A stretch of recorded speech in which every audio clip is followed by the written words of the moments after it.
Howdy folks, it's the 2nd of the 5th, and you're listening to Beyond Bitcoin. Today we have a candid discussion between Dan Larimer of Invictus Innovations and a few members of the BitShares community, covering the current state of BitShares X and Quixote, potential attacks on delegated proof of stake, and the weight of being a developer. The Mumble server has been up for a couple of weeks now, and there have been several open sessions hosted since. You can find out about those and how to participate at the Beyond Bitcoin Show subreddit. The more voices in the conversation, the better, I reckon.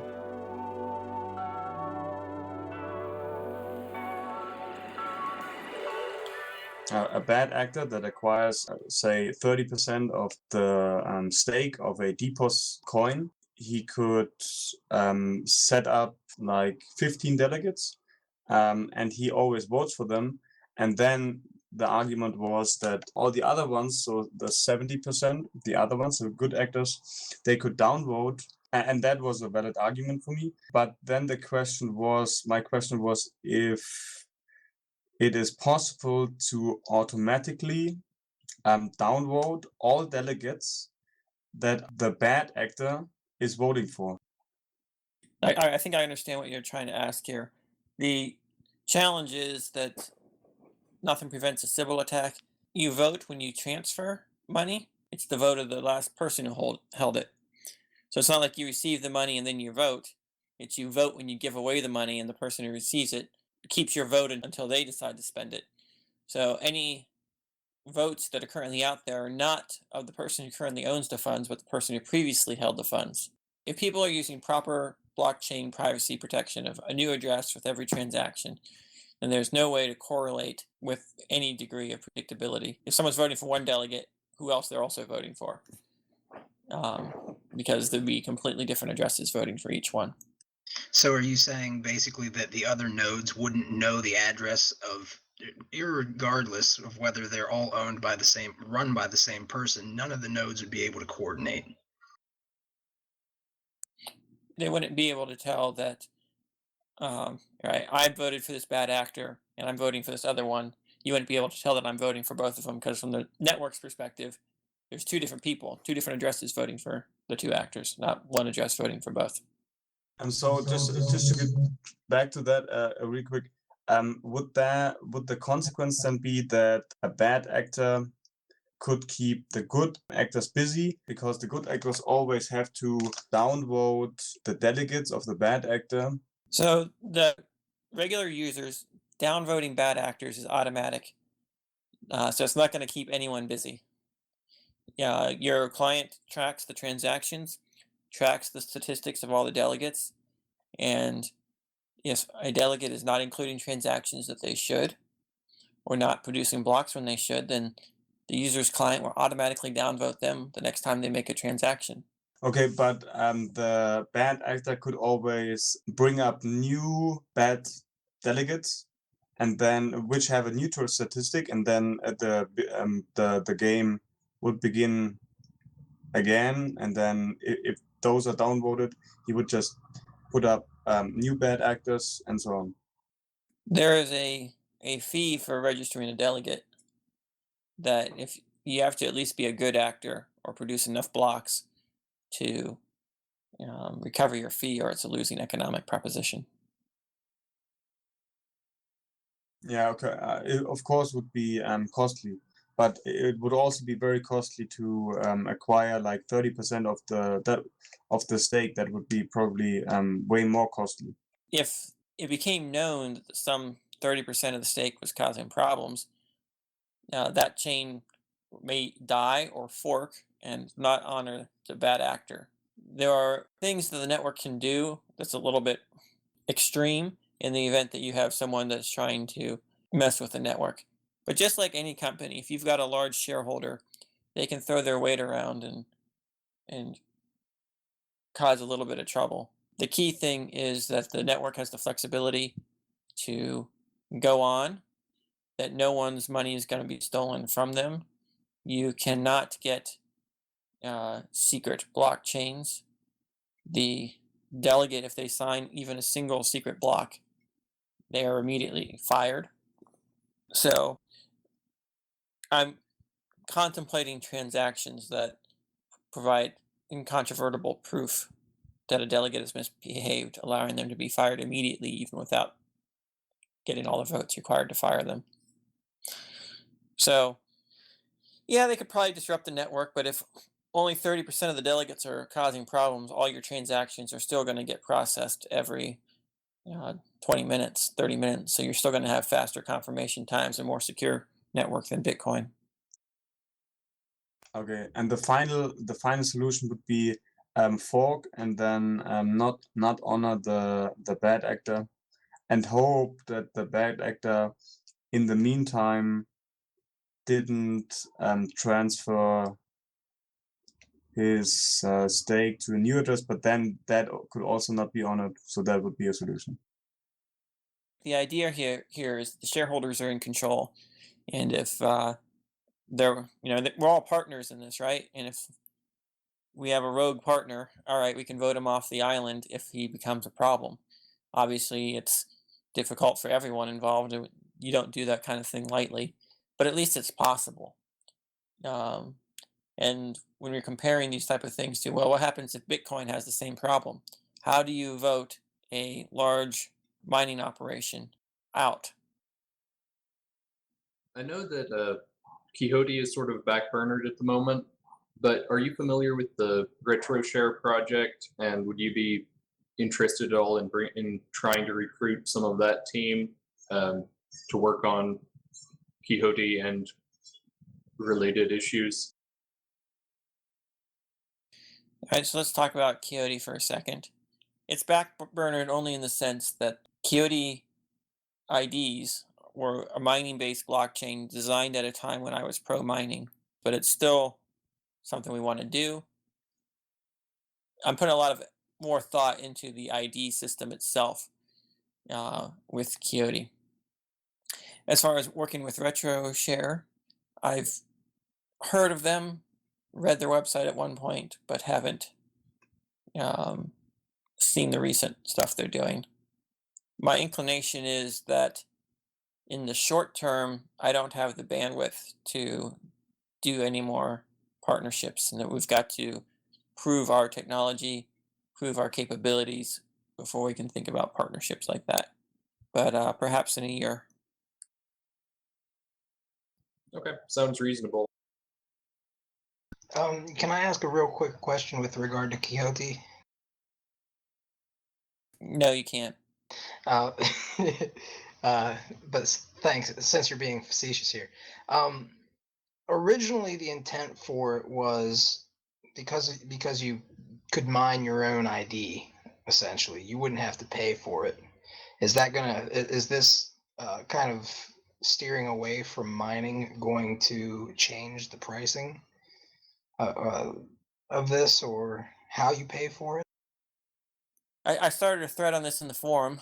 Every blockchain we have has delegates, and therefore delegates have names. And so, as a consequence, every blockchain also has a namespace associated with it. And Quixote founders get IDs in every single blockchain, and anyone else can register a name in every single blockchain.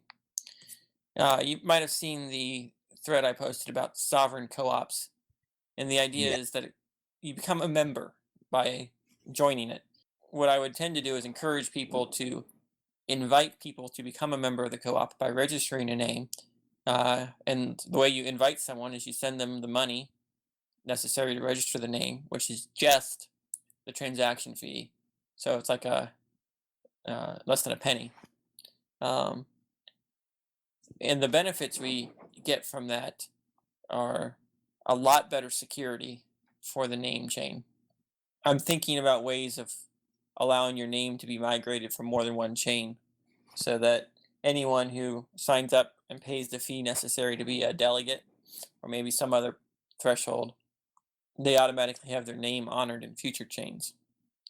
That would be the idea, anyway. Sounds like a good idea. I mean, for me, if the entire community spends $1,000 amongst all of there's 10,000 of us. I mean, that'd be 10 cents a piece, and that would be giving a total of 1 million different IDs. Right, and we could set up a system where anyone who wants to sign up and get an account, it's like a faucet. All right, confirm your email address and we'll register a name for you. You send us the key you want, here you go, it's registered for you. Yeah, and we can provide that as a free service. Do you foresee people going out and using a penny to purchase a bunch of names prior to and then going out and actually like trying to sell them? Is this something that's come up in your mind? Considering that we don't have the auction system, squatting is a potential problem. So the question becomes, what are the names used for? Are they used for domain names or are they used for user accounts? I don't think you're going to be getting high prices for user accounts, but you could. The benefit of someone attempting to squat on a bunch of names is that they generate a lot of transactions, which mean dividends for the shareholders. So sure, squat away. The drawback I see of just letting everyone name squat like that is even if if the cost is low to them and if initially it generates high profits for the shareholders, if it ends up crippling the system, then long term it's going to tank our value if they're squatting to such a large degree that it ends up being less useful as a service. Well, I agree to some extent. They have to register it year after year. I don't think squatting is going to be a big problem because I don't think the economic value of the names is going to be high enough to justify a lot of squatting. And by the time it is, everyone will already have their names for the most part. It will also create value for people who want to prevent their name from getting squatted in future chains to actually pay the higher fee in order to get the threshold of being in the Genesis block of future chains. And what is the benefit of being in the Genesis block of future chains? I mean, what do you think the selling point is for that?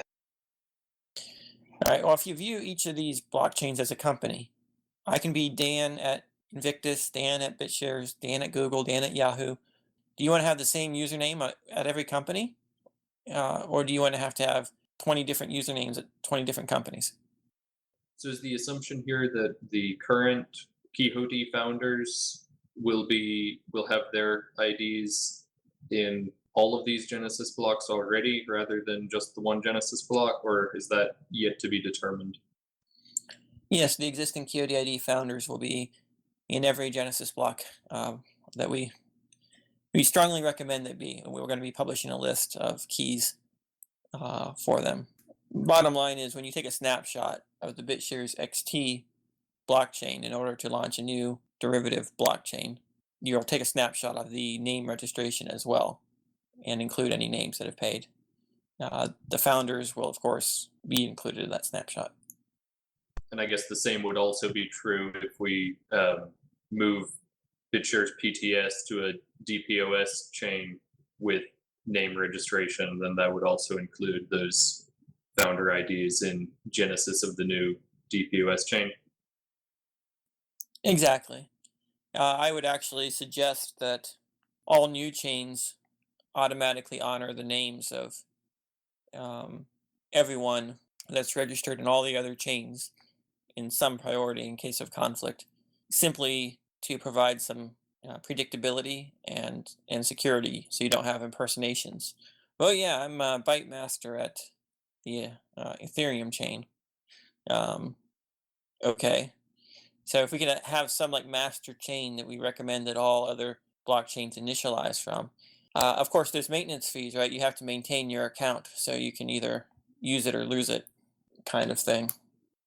Okay, that makes sense. So basically, if you're snapshotted into a new Genesis block, then you effectively get a free year of registration or whatever the time period is. And if you don't end up adopting that name or ever using that chain, then your name is open for someone else to take. Exactly. Well, I would like to ask you, there's a lot of stuff going on the BitShares subreddit with regard to issues as far as BitShares is concerned with releasing XT, and I think it's kind of frustrated some people. I personally think that it might not be a bad idea for you to be able to get it out and explain what's going on, the reasoning behind things, and kind of clear some things up, because I don't think that you guys have actually had much of an opportunity to do so. But is there any way that you can kind of clarify with regard to this? Can you summarize what I don't read the Reddit? It says here, again, more concern with the direction Invictus is going. And this was actually from Sovereign Tech. He had a show where he was talking about, he didn't really go into any detail in his show, other than to say kind of that he had a bad feeling about Invictus from listening to the rest of the Bitcoin community when he goes to conferences and things like that.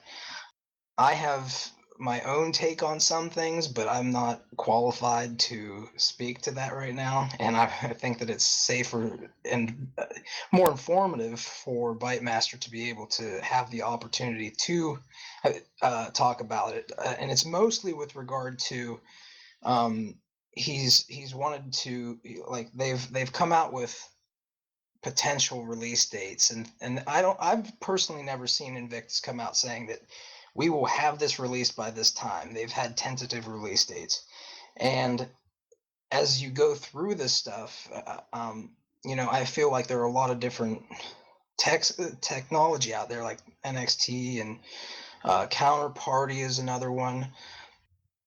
Blockchain 2.0. I'll provide. I think I can answer some of this stuff, because there are some legitimate complaints, and then there's illegitimate complaints. We have been trying to produce a technology that will last and that is secure, and we make projections, and we've been wrong in our projections. So I think the main thing is, back when we announced the February 28th snapshot, we had a mostly working system with the trustee model, complete with the bids and asks and bid assets. Then we discovered, wait a second, our market can be manipulated in these ways, and our plan for reaching consensus using Ripple consensus didn't fit with the philosophy and had other issues. So we postponed things as a result of actually having technical problems that required real innovation to solve. So that's one part of it. The other part I'd like to answer is, Tim Cook from Apple recently made the comment that they don't try to be the first to market, they try to be the best, and try to get things right. I think that that's sort of where we fit in our approach.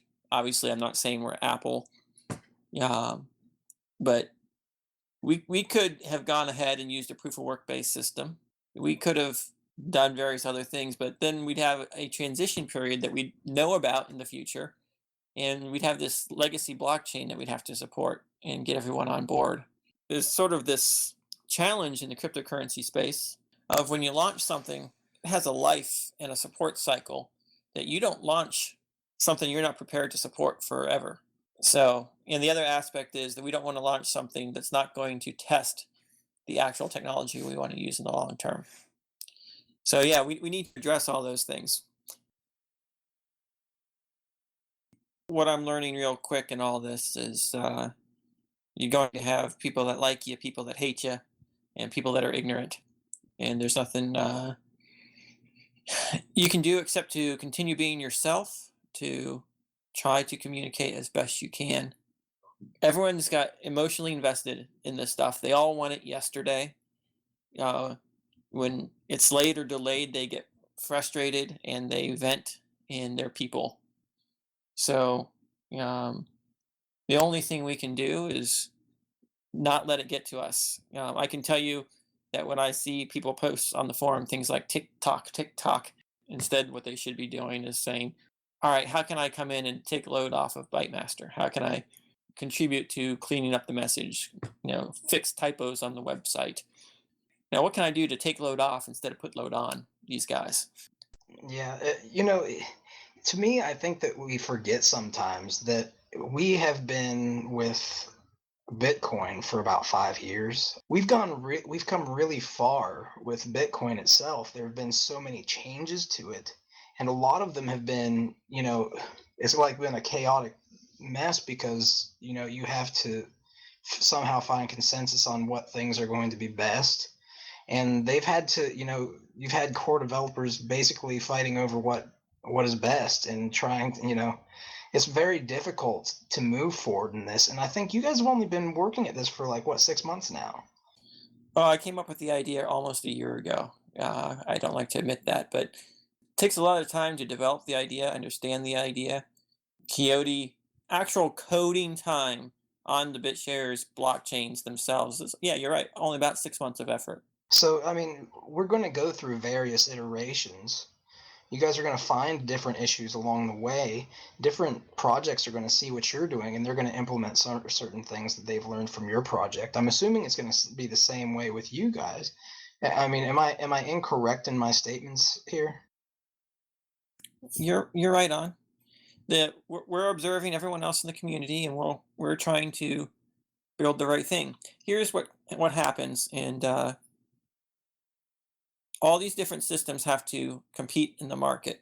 And if you have an idea and you don't implement it in the beginning, it's a lot harder to implement it later. You have to get new consensus. You end up forking the network. You end up fragmenting the market. You don't want to leave anything on the table, if at all possible. The good news is, I think we've finally gotten to the point where we understand exactly what these systems that we are building are, the rules and ways of evaluating them. And I can't imagine improving upon DPoS from a consensus perspective, or improving upon the design of BitShares X from a market perspective. That would be something to consider for a future time, but I've yet to see any attack on DPoS that I think is legitimate. Whereas every other system out there are some legitimate attacks on. So I've got to wrap this up here. So if we have another 5 minutes, take one last question. Would it be helpful if you post on the forum things the forum members could help you with, and practically like typing, so that everyone that is eager to help and can go to this thread, to this post, and look it up, what he can do, based on what he can do best. All right, I'll tell you what my biggest problem is. Identifying the tasks and communicating them could be a full-time job. The biggest help I need is if you see something that's bugging you, post it and try to organize someone to get it solved.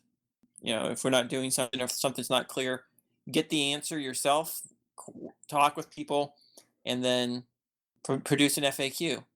There's a tendency for everyone to want to come through me to approve everything or suggest the direction of everything, and that's a major bottleneck in the development.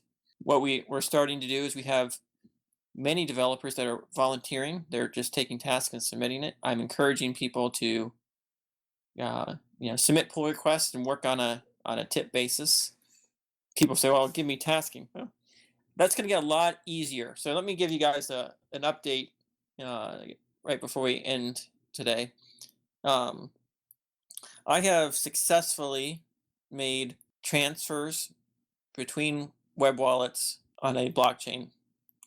So we have a web interface. It's ugly as hell, but it's functional.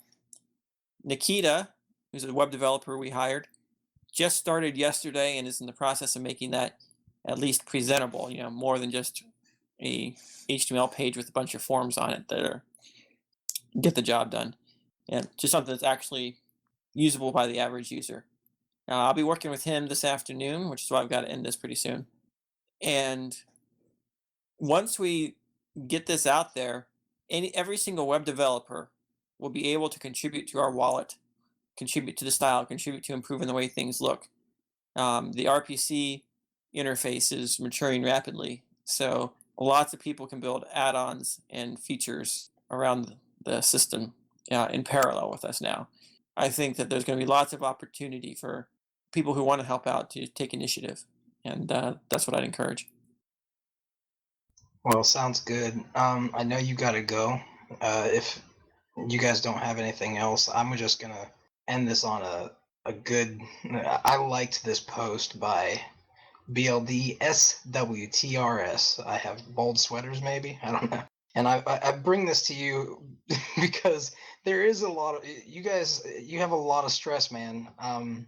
And good on you for continuing to truck through it, because that's exactly what we all need to do. It says here annual on bitcointalk.org.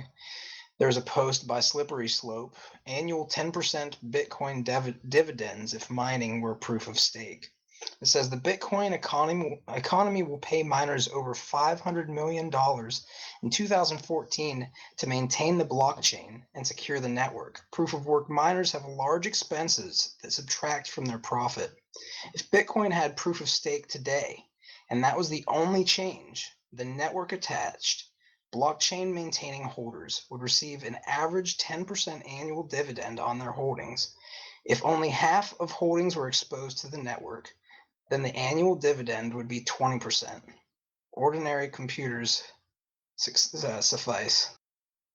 So there are people who are starting to look at what you have been talking about for a while, and they're not even quite yet to the depot stage. So, so good on you, man. And I'll leave it at that. Well, did you guys see my talk at the cryptocurrency convention? There's a YouTube video that posted. I also posted the slides in a voiceover earlier. That was my message to everyone there: was focus on profitability and the dividends. It's interesting with that thread that they're still talking about viewing it as a dividend instead of as a savings. Why don't you just eliminate it altogether and stop inflating? Because it's sort of a false dividend, right? You're paying people to keep their computer on, but you're still diluting the you're just transferring value from one person to another. So they're getting closer. I noticed that the concept of snapshots, like PTS introduced, has started to take off, and people are starting to talk about that in the Bitcoin world as a means of upgrading. Well, good on. I'm glad to see that it's moving forward. You've got a lot of people who, are frustrated about things, but I, for one, am pretty happy seeing the progress, and I'm glad that you guys would take the time to be thorough and make sure that the model and how everything is engineered is done for lasting product, as opposed to get it out there and get a good pump and dump. Yeah, that was. I don't want to do pump and dump. I want to create real value, and so if I'm producing something that doesn't produce real value, I just don't feel good about myself. So that's in contrary to other people in the field who have made the statement. Well, if this doesn't work, it'll be the best pump and dump ever, and just that attitude frustrates me. Agreed. Well, I'll thank you. Do you guys have anything else before we let him go back to work? All right. Well, I'll end this part by saying I will ensure that I always have a Reddit posting the day before, an interview with Bytemaster and any other devs that end up coming on to Beyond Bitcoin, where community members can go and ask the questions that they would like to have answered by the devs, and they can vote them up or down. And we will try our best. We'll set a priority based on the highest voted question, and we'll move down from there. I was thinking maybe having like an official statement by you guys, updates and everything, and then a question and answer session for the people who are on, and then I or whoever comes on here to ask the questions in future episodes will be able to go then for the last portion and cover the questions that people have voted up on the Beyond Bitcoin show subreddit. So make sure to visit that on a regular basis and check it out on the forums. We'll provide links. Thank you, guys. Sounds good. Talk to you guys later.